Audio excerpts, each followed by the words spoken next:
প্রিয় শিক্ষার্থী, আসসালামু আলাইকুম। আজ আমরা সমাধান করব 9.1 এর 19 নং। আমাদের left side equal root 1 minus sine A divided 1 plus sine A. এখানে আমাদের এই রুট আমরা উপরেরটা উপরে লিখব 1 মাইনাস সাইন এ, নিচেরটা নিচে লিখব 1 প্লাস সাইন এ।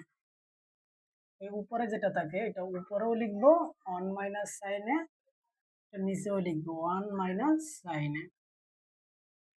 এখানে আমরা যেমন 3 স্কোয়ার মানে 3 গুণ 3।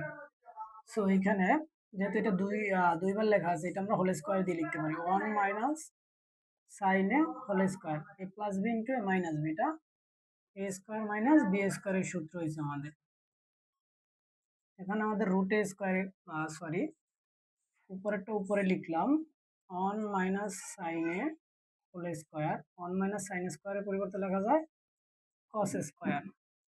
রুট এ স্কোয়ারে কাটা যায়, থাকে 1 minus sine A divided cos A.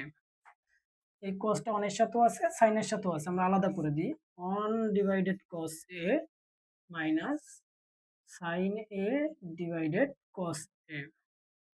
1 by cos এর পরিবর্তে লেখা যায় আমাদের sec A minus sine A divided cos এর পরিবর্তে লেখা যায় ট্যান এ।